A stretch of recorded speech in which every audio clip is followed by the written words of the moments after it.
마라나타라는 제목으로 여러분들과 2부 말씀을 함께 나누도록 하겠습니다. 제가 우리 세안교회 부임을 하면서 성경적 목회 철학을 어떻게 세워야 될까 고민을 하면서 정리를 했는데요. 그것이 바로 하나님께서 우리를 향한 계획이었습니다. 우리를 향한 하나님의 계획, 다이브였습니다. 또 다이브 이야기 하나? 이제 그런 생각하실 분도 있을지 모르겠는데요. 처음 듣는 분도 계실 거예요 아마. 여러분들 받으신 이 파란 다이브 노트를 보면요, 제 목회 철학을 잘 정리를 해서 이 안에 이제 실어 놓았습니다. 이 다이브의 D는요, deliverance입니다. 이 deliverance라는 단어는 구원이라는 의미를 가지고 있어요. 여러분 한번 생각해 보세요. 구원받은 우리 믿는 하나님의 백성들, 우리가 누릴 수 있는 가장 큰 특권이 무엇이라고 생각을 하십니까? 하나님을 기쁨으로 만나는 거예요. 그분의 임재 안으로 우리가 들어갈 수 있다는 것이죠. 바로 감격과 기쁨으로 하나님을 만나는 예배입니다. 이건요, 세상 사람은 누구 하나도 이게 경험할 수 없는 놀라운 굉장한 특권입니다, 여러분. 하나님과 만나는 자리가 지금 바로 우리가 드리고 있는, 모여 있는 이 예배의 자리라는 말씀이에요. 우리가 매주마다 모여서 함께 이렇게 정해진 시간에 예배를 드리다 보니까 이거 당연한 것 아닌가라는 생각을 할지도 모르겠지만, 이 시간 우리는요, 예배를 드릴 때 장차 우리가 구원받아서 가게 될 저 하나님 나라 천국을 어떻게 하는 거죠? 이 현재적 시점으로, 현재적 시간으로 소환해서 그 하나님의 나라 천국을 누리고 있는 자리가 바로 이 예배라는 말씀이에요. 우리가 구원받아서 가게 될 저 천국을 소환해서 영적으로 이 땅 가운데서 누릴 수 있는 자리가 바로 이 예배의 시간, 예배의 자리라는 말씀이에요. 얼마나 감격스러운 자리인지 몰라요, 여러분. 그래서 이 딜리버런스, 구원받은 우리 성도들의 모임, 공동체를요, 이렇게 부를 수가 있을 겁니다. 어떻게 해요? 예배 공동체예요. 예배 공동체. 2022년 표어가 예배로 살다였습니다. 우리는 무엇으로 사는 사람들? 예배로 살아나고 예배로 살아가야 되는 사람들이라는 그 의미를 담아서 예배로 살다라는 표현을 정했어요, 2022년. 그리고 이제 구원받고 예배를 드리는 우리는 아이덴티티, 정체성이 변화된 사람들입니다. 우리들은 세상에서 살아가지만 그 세상에 뿌리를 내리고 섞여서 그 안에 속해서 살아가는 사람들이 아니에요. 구별된 정체성으로 살아가는 사람들이죠. 우리는 하나님의 자녀들입니다. 하나님의 백성이에요. 그래서 이 정체성, 아이덴티티의 I, 이 I는요, 하나님의 가족 공동체예요. 가족 공동체. 지난 2023년이 바로 이 아이의 해였습니다. 그렇죠? 아이의 해로 우리가 지냈는데요. 그래서 우리 세한교회 목양 소그룹을 예전에 이제 있었던 여러 셀이나 그리고 구역에서 순 모임, 생명력 있는 순 모임으로 저희들이 이제 전환을 또 했고요. 그리고 우리가 하나님의 가족이라는 사실을 친밀하게 또 경험하고 교제하기 위해서 체육대회도 함께 했습니다. 참 즐거웠던 기억이 있는데요.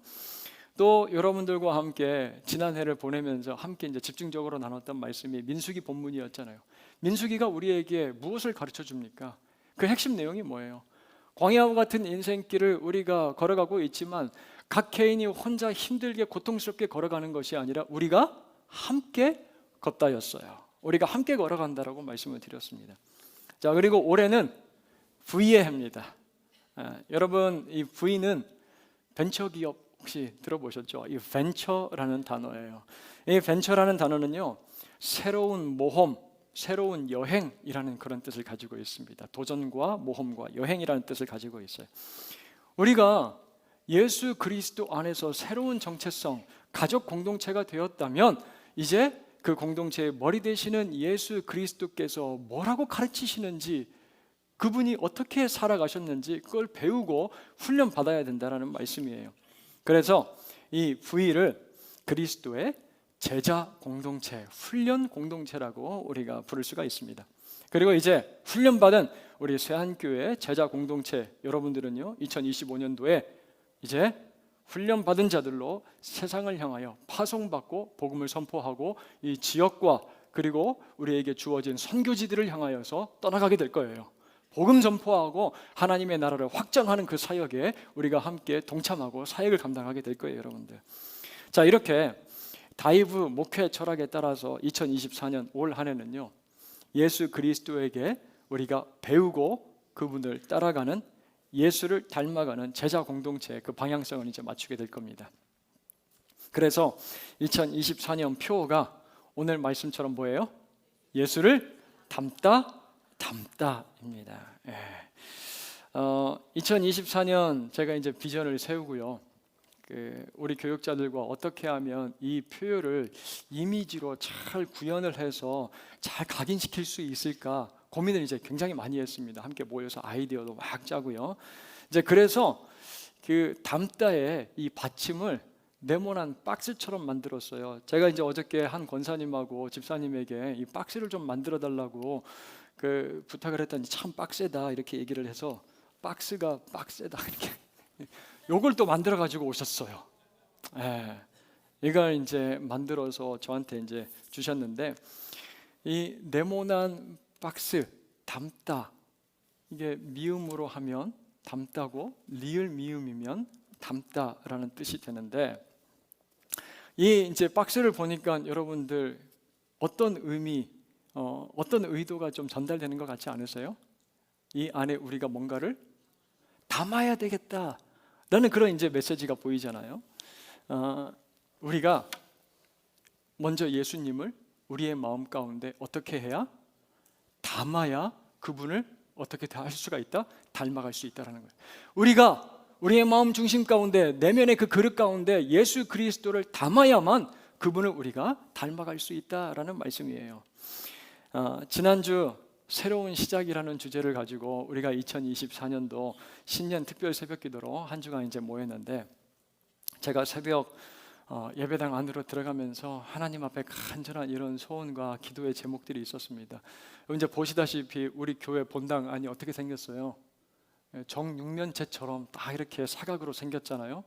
마치 이제 박스처럼 보이는 거예요. 그래서 이 안에 들어올 때, 주님, 우리 세한교회 이 성전 안에 예수 그리스도의 말씀과 주님의 능력으로 채우게 하여 주시옵소서. 주의 말씀과 그분의 성품과 인격, 그리고 그분이 가르치셨던 여러 가지 말씀들이 하나님 이 안에 가득하게 채워져서 이번 2024년도에는 우리가 풍성히 예수 그리스도를 닮고 그분을 닮아가는 공동체가 되게 하여 주시옵소서. 여러분, 그렇게 기도를 했습니다. 이러한 놀라운 변화가 우리들 가운데 일어나길 주님의 이름으로 축원합니다. 제가 2024년 이 새한의 비전을 이제 생각을 하고요, 표를 정하는데 떠오르는 그림이 하나가 있었어요. 이제 이 그림 한번 보여주세요. 아마 이제 이 그림 말고, 이 그림 말고, 이 그림입니다. 이 그림 보면 여러분들 어떤 소설 생각나시죠? 생텍쥐페리의 어린 왕자에 나오는 그림이에요. 그 첫 번째 그림을 보고 사람들은 뭐라고 얘기를 하냐면, 저거 모자네, 그렇게 얘기를 해요. 그런데 이 어린 왕자는 저 모자 같은 모양을 보고 뭐라고 얘기를 하냐면요, 코끼리를 삼킨 보아뱀이네 라고 그렇게 이야기를 합니다. 코끼리를 삼킨 보아뱀이네. 제가요 말씀을 준비를 하면서 이 그림이 딱 떠오르는데, 소설과 그 의미는 조금 다를지 몰라도요, 이런 생각이 들었습니다. 무엇을 담느냐에 따라 그 모양도 달라지는구나 라는 생각이 들어요. 그 안에 무엇을 가지고 있느냐, 무엇을 담느냐에 따라 그 양태, 그 모양도 변하게 된다라는 생각이 들어요. 사랑하는 우리 새한의 성도 여러분, 이번 2024년 우리가 예수 그리스도의 말씀, 그분의 인격, 성품, 그리고 능력을 우리의 중심 가운데 담을 수 있기를 주님의 이름으로 축원합니다. 그래서 그리스도를 닮아가며 그분의 성품, 행하신 능력이 우리를 통하여 나타났으면 참 좋겠어요. 그렇다면 예수 그리스도를 우리 안에 품고 또 담는다는 것은 어떤 의미입니까? 오늘 말씀을 통하여, 본문을 통하여 우리가 함께 생각하면서 주시는 은혜를 나누려고 해요. 먼저 우리가 생각해 보려고 하는 건, 예수 그리스도를 우리의 그 내면, 영혼에 담기 위해서 우리 그 마음 중심의 그릇이 어떠해야 되는가입니다. 우리 마음 중심의 그릇이 어떠해야 되는가? 여러분, 무언가를 담으려면요, 그 그릇이 어때야 됩니까? 깨끗하고 비어 있어야 돼요. 깨끗하고 빈 그릇에 우리는 뭔가를 담을 수가 있어요. 제가 아내와 이제 함께 있을 때 자주 듣는 말이 있습니다.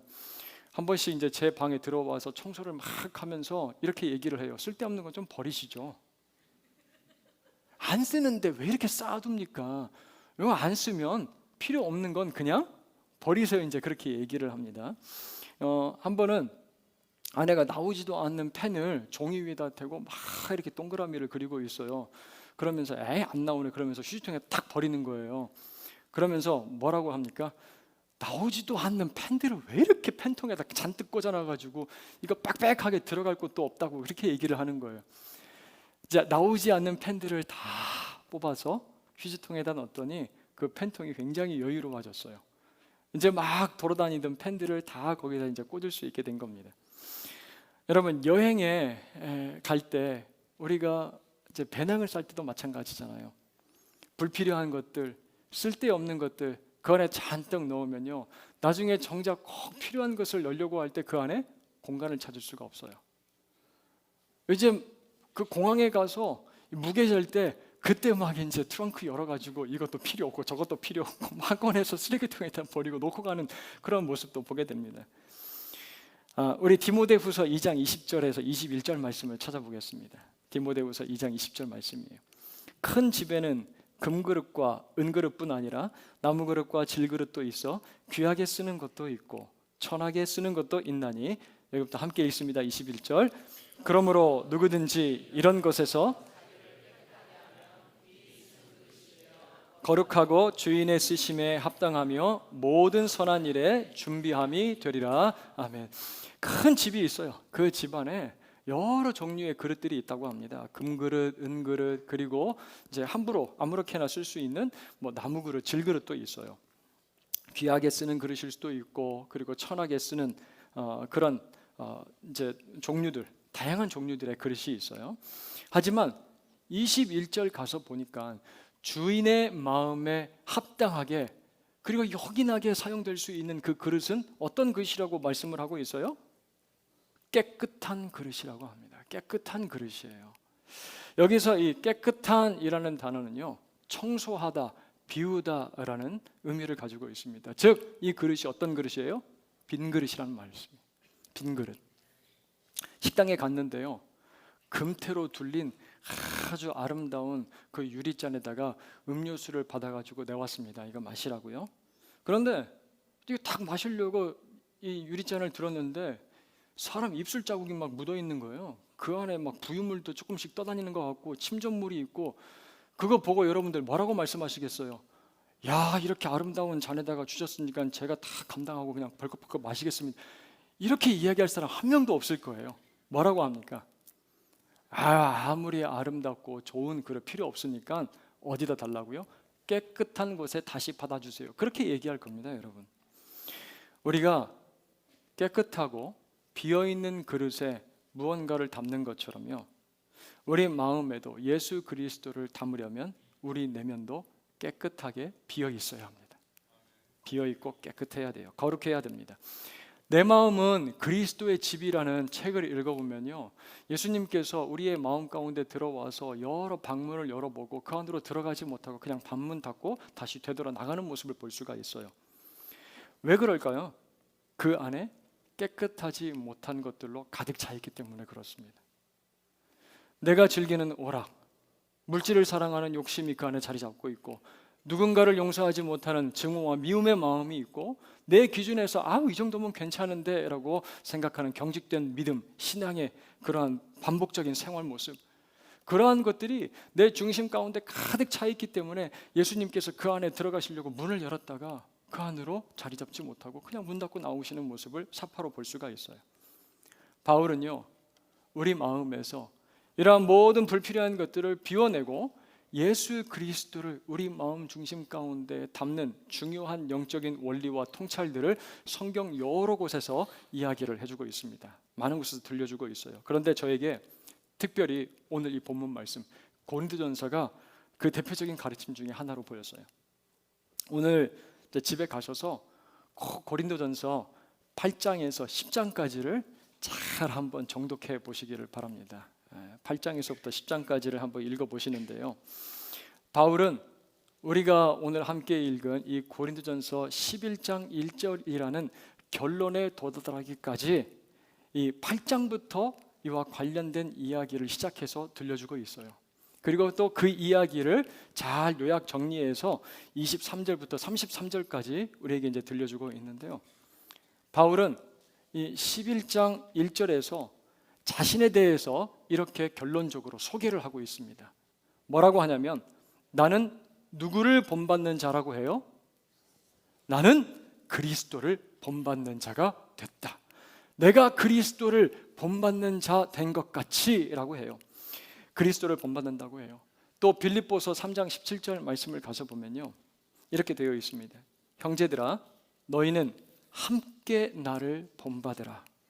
그리고 너희가 우리를 본받은 것처럼 그와 같이 행하는 자들을 눈여겨보라 라고 되어 있어요. 눈여겨보라 라고요.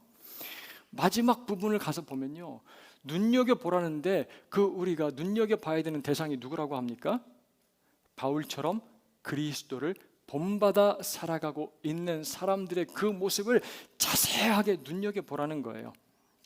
자, 여기서 눈여겨보라는 것은 스코페오라는 단어입니다. 이 스코페오라는 단어는요, 여러분 텔레스코프, 마이크로스코프도 있잖아요. 거기서 이제 사용되는 현미경과 망원경에 사용되는 이 스코프의 이제 파생된 단어예요. 스코페오의 파생된 단어가 바로 이 스코프입니다. 여기서 눈여겨보라는 건요, 그리스도를 닮아 본받아 살아가는 삶의 모습이 어떠한 것인지 자세하게 눈 떼지 말고 한번 관찰해 보라는 거예요. 눈여겨보라는 겁니다. 여러분, 사도 바울의 이 강력한 권면의 메시지가요, 오늘 이 자리에 앉아 있는 저와 여러분들에게도 들려주시는 말씀입니다. 여러분, 눈여겨보십시오. 여러분 주위에 그리스도를 본받아 살아가는 사람들이 있다면 그 사람 어떠한 모습인지 잘 한번 관찰해 보십시오 라는 거예요. 바울의 이제 이 음성을 우리가 기억을 하면서 고린도전서로 다시 한번 돌아와서 10장 23절 말씀을 같이 한번 보도록 하겠습니다. 10장 23절 말씀이에요. 한번 같이 읽겠습니다. 모든 것이 가하나 모든 것이 유익한 것이 아니요 모든 것이 덕을 세우는 것은 아니니. 사도 바울이 이제 이렇게 이야기하는 내용을 이런 이제 비유로 한번 이야기해 볼 수가 있을 것 같아요. 이 앞에 있는 물을 한번 보세요. 이 물 어디서 떠왔냐면요, 유명한 사찰 절에서 떠왔습니다. 그 절에 다니는 여러 이제 신도들은요, 부처님이 여기다가 이제 능력을 주셔가지고 아주 영험한 물이라고 다들 믿고 있는 물이에요. 진짜 그렇다고 생각을 하지 마시고 이제 가정하는 거 여러분 너무 심각해지시는 것 같은데, 자 이제 그런 물을 이제 떠가지고 여기다가 딱 갖다 놨어요. 자 그런데 이 물 마시는데 저는 아무런 거리낌이 없습니다. 왜냐면요, 이 물도 누가 주신 거기 때문에, 누가 만드신 거기 때문에, 하나님이 주셨기 때문에 저는 이 물 마시는 데 있어서 전혀 마음의 거리낌도 주저함도 없어요. 자유롭습니다. 이렇게 이제 벌컥벌컥 마실 수가 있어요. 참 물맛도 좋고요. 자 그런데 제가 이렇게 물 마시는 모습을 보면서 누구 한 분이, 목사님 그렇게 절에서 또 물을 마시는 모습 보니까 제 마음이 좀 불편합니다. 그거 제 마음 가운데 좀 거리낌이, 걸림돌이 되는 것 같아요. 그렇게 이야기를 합니다. 그런데 제가 그 앞에서 어떻게 이제 행동하고 이야기한다는 것입니까? 아유 불편하고 힘드세요? 저는 상관 전혀 없는데? 그러면서 또 마신다는 겁니까? 지금 바울은요, 아니라는 거예요. 아닙니다, 여러분. 그렇게 얘기합니다. 아무리 목이 말라도요, 누군가 그 물 마시는 모습을 보면서 마음 가운데 깊은 상처와 고민을 받게 된다면 나는 성숙한 자로서 이 물 마시지 않고 내려놓겠다라는 말씀이에요. 이 물 마실 수 있음에도 불구하고 그거 내가 마시지 않고 내려놓겠다라는 거예요. 왜 그렇습니까? 아직 믿음이 연약한 그 지체를 영적으로 배려하기 때문에 그래요. 이러한 상황을 두고 사도 바울은 지금 이렇게 이야기를 하고 있는 겁니다. 모든 것이 가능합니다. 하지만 유익하지 않을 때가 있어요.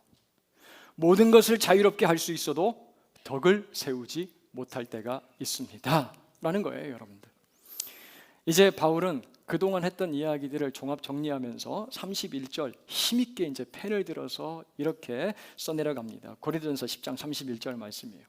그런즉 너희가 먹든지 마시든지 무엇을 하든지 다 하나님의 영광을 위하여 하라 라고 합니다. 저에게 이 구절은요 굉장히 익숙합니다. 이제 부친 목사님 아버지께서 목회를 하셨는데 그 목회하시던 교회 벽면에 아주 크게 이 구절이 이제 적혀 있었거든요. 먹든지 마시든지 무엇을 하든지 하나님의 영광을 위하여 하라. 그런데 오늘 말씀을 준비를 하면서요, 이 말씀의 의미가 무엇인지 다시 한번 확인하고 제가 마음 가운데 깨달음이 있었습니다. 여러분, 이 31절 말씀은요, 우리가 예수 그리스도를 닮아가기 위하여 우리의 마음 가운데 무엇을 담아야 하는지 결정하고 분별하는 아주 중요한 기준이 된다는 말씀이에요. 이 말씀은 우리가 예수를 닮기 위하여 우리 마음 가운데 무엇을 담아야 되는지 분별하고 결정하기 위한 아주 중요한 바로미터, 기준이 된다는 겁니다. 하나님의 영광을 위한 것이 아니면 내 마음 가운데 비워내야 돼요. 담아서는 안 됩니다. 그런데 하나님의 영광이 되는 것이라면 내 마음 가운데 담아야 한다는 말씀이에요. 자, 그리고 32절 말씀을 보세요. 유대인이나 헬라인에게나 하나님의 교회나 거치는 자가 되지 말고 라고 그렇게 언급을 하고 있습니다. 여기서 거치는 자라는 이 표현은요, 불편함을 주는 자, 아픔, 장애물을 주는 자라는 그런 의미를 가지고 있어요. 그래서 33절 바울은 이렇게 지금 이야기를 합니다. 자신의 유익을 구하지 않고 많은 사람의 유익을 구하여 그들로 무엇을 받게 하라? 구원을 받게 하라. 구원의 풍성한 기쁨을 누리게 하라라고 그렇게 이야기를 하고 있는 거예요. 다른 지체의 연약한 마음에 상처를 줘서 그를 무너뜨리지 말고 그들이 계속 믿음 안에서 살아갈 수 있도록, 성장할 수 있도록 그들을 배려하고 생각하라라는 이야기입니다, 여러분들. 걸림돌 되지 말라는 거예요. 31절에서 33절 여기에서 바울은요, 우리가 너무 잘 알고 있는 예수님의 가르치심, 그 말씀의 핵심을 설명하고 있어요. 무엇입니까? 하나님의 영광, 바로 하나님 사랑이에요. 그리고 많은 사람의 유익을 위하여 그 유익을 구하며 살아가라, 이웃 사랑입니다. 하나님 사랑과 이웃 사랑이 이 안에 들어가 있는 거예요. 마태복음 22장 37절에서 40절 보면요, 한 바리새인, 성경에 능통한 사람이에요. 율법학자가 예수님께 찾아와서 이렇게 이제 묻습니다. 예수님, 제가 어떠한 말씀으로 살아가야 하나님께 좀 칭찬을 받을 수가 있겠습니까? 제가 어떠한 계명을 내 마음 가운데 품고 담고 살아가야 그 하나님 닮은 모습이 좀 나타날 수 있겠습니까? 라고 물어요. 그때 예수님께서 뭐라고 대답을 하시냐면 마태복음 22장 37절에서 40절 말씀이에요. 예수께서 이르시되 내 마음을 다하고 목숨을 다하고 뜻을 다하여 주 너의 하나님을 사랑하라 하셨으니 이것이 크고 첫째 되는 계명이요 둘째도 그와 같으니 내 이웃을 내 자신같이 사랑하라 하셨으니. 그리고 40절은 함께 읽겠습니다. 이 두 계명이 온 율법과 선지자의 강령이니라 라고 합니다. 마지막 예수님께서 이 두 계명이 이 모든 성경 그리고 선지자들의 예언 강령이라고 말씀을 하고 계세요. 우리말 성경을 보니까 이렇게 이제 번역을 해놓았어요. 모든 율법과 예언자들의 말씀이 이 두 계명에서 나온 것이다 라고 합니다. 성경 말씀을요, 마치 이제 약탕기에 넣고 잘 다려서 꽉 짜내면 엑기스처럼 두 방울이 똑똑 떨어지는데 그 엑기스가 뭡니까? 하나님 사랑과 이웃 사랑이라는 거예요. 성경 그 메시지의 핵심은 하나님 사랑과 이웃 사랑입니다. 지금 고린도전서 11장 1절에서 사도 바울이 이렇게 말하고 있어요. 여러분, 내가 그리스도를 본받고 살아가는데 내가 어떻게 예수 그리스도를 본받아 살아갈 수 있는지 아십니까? 잘 한번 눈여겨보십시오. 제 마음 가운데 지금 무엇이 담겨져 있는지, 내가 무엇을 담고 있는지 바로 예수 그리스도의 말씀입니다. 그분의 가르침이에요. 그것이 무엇입니까, 여러분? 바로 하나님 사랑과 이웃 사랑, 그것 내 마음 가운데 담고 살아가고 있는 겁니다. 하나님의 영광을 위하여 살아가는 것, 그리고 연약한 지체들을 배려하며 그들을 세워주는 것, 이웃 사랑, 그 계명을 내 마음 가운데 담고 살아가기 때문에 나는 그리스도를 본받는 자라고 이야기할 수 있는 겁니다 라고 이야기하고 있는 거예요. 그것 담지 않으면 난 결코 예수 그리스도를 담는 삶을 살고 있다고 말할 수 없을 겁니다. 그렇게 고백하고 있는 거죠. 여러분, 빌립보서 2장 5절 말씀을 우리가 가서 보면요, 바울은 이렇게 외칩니다. 너희 안에 이 마음을 품으라. 곧 그리스도 예수의 마음이니. 나는 예수의 마음을 내 마음 가운데 품은 사람입니다. 그렇게 얘기하는 거예요.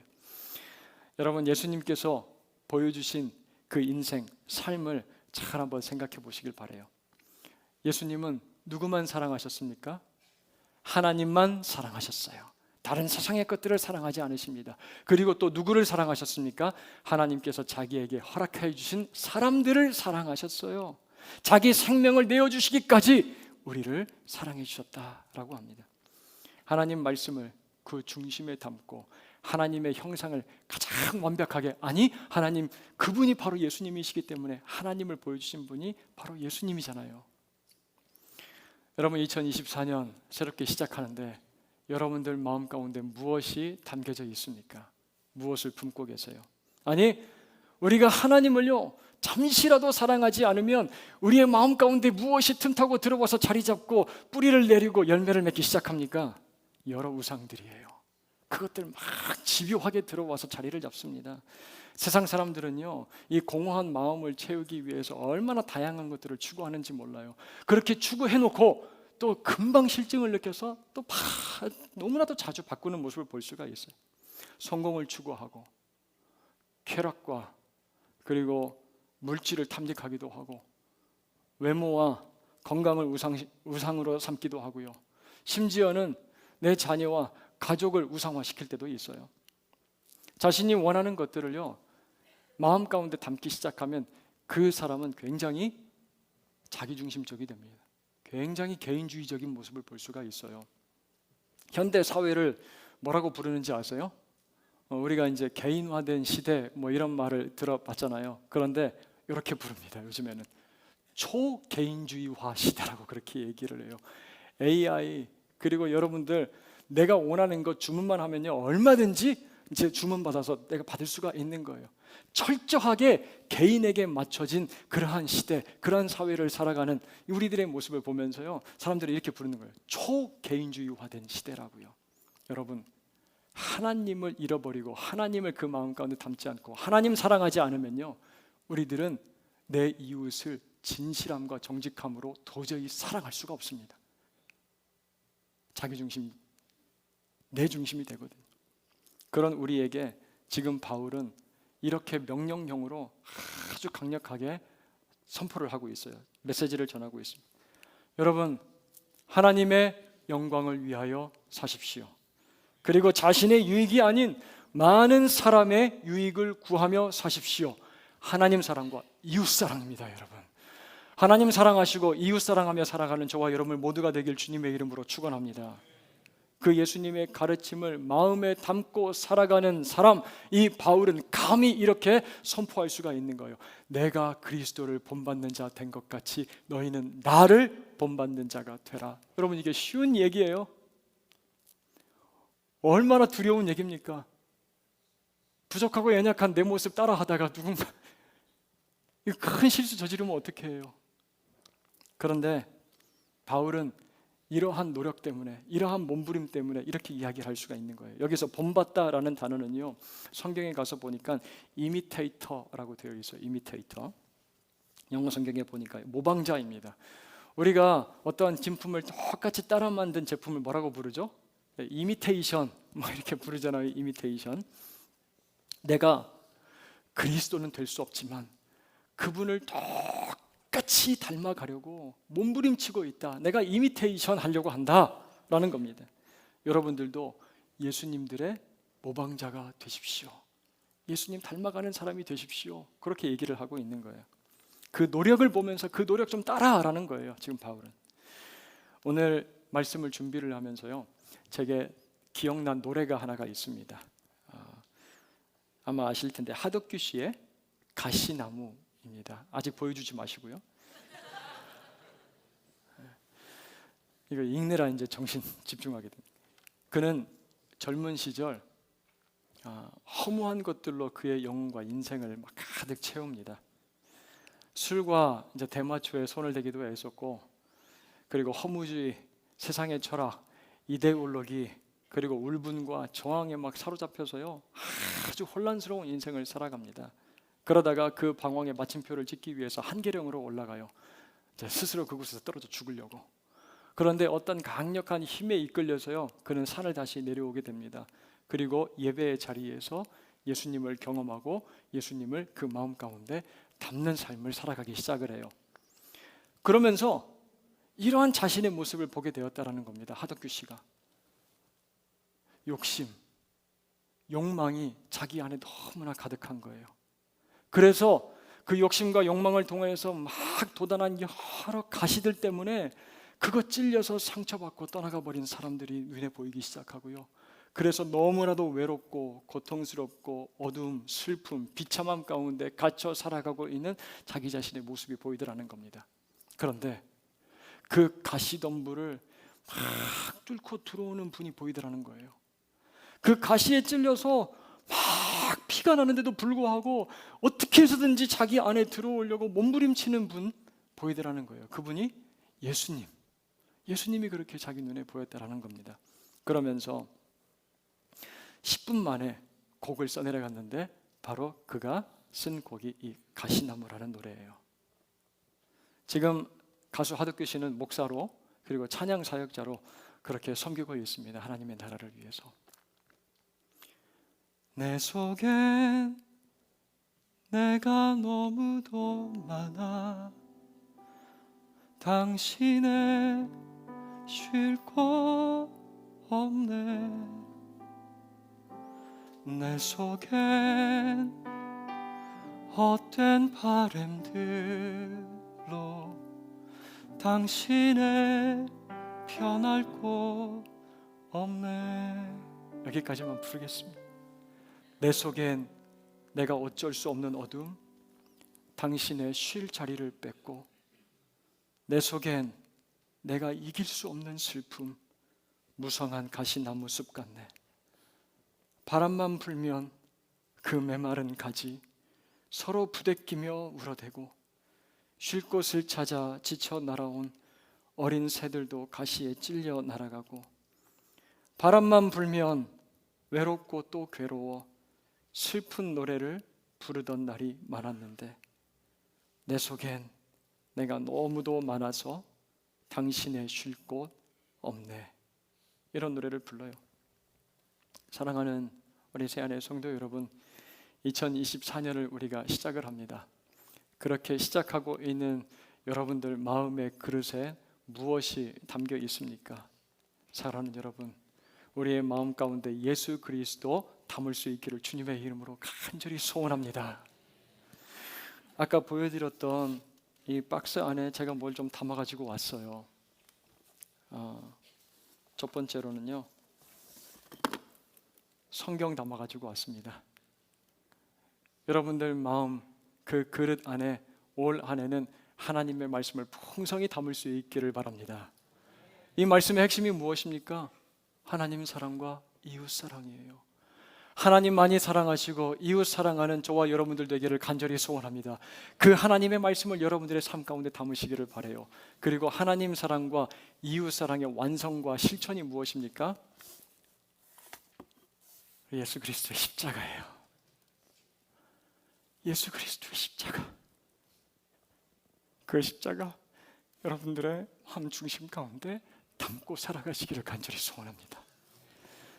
여러분들 말씀 담고요, 그리고 십자가 담은 여러분들의 삶은 예수 그리스도 닮은 모습으로 변하게 될 것입니다. 분명해요. 채우고 채우면 우리는 분명히 닮아가게 될 겁니다. 하나님 사랑, 이웃 사랑의 말씀을 담고 예수 그리스도의 십자가를 품은 자, 예수님의 형상으로 늘 닮아가게 될 겁니다. 그러면 여러분들 자신 있게 담대하게 이렇게 선포하면서 살아갈 수 있게 될 거예요. 내가 그리스도를 본받은 자 된 것 같이 너희도 나를 본받는 자 되십시오 라고요. 그렇게 아름답게 서로에게 이야기하며 아름답게 예수 그리스도를 닮아가는 귀하고 복된 우리 새한교회 공동체가 되길 주님의 이름으로 축원합니다. 우리 말씀을 기억하며 함께 찬양하며 나아갑시다.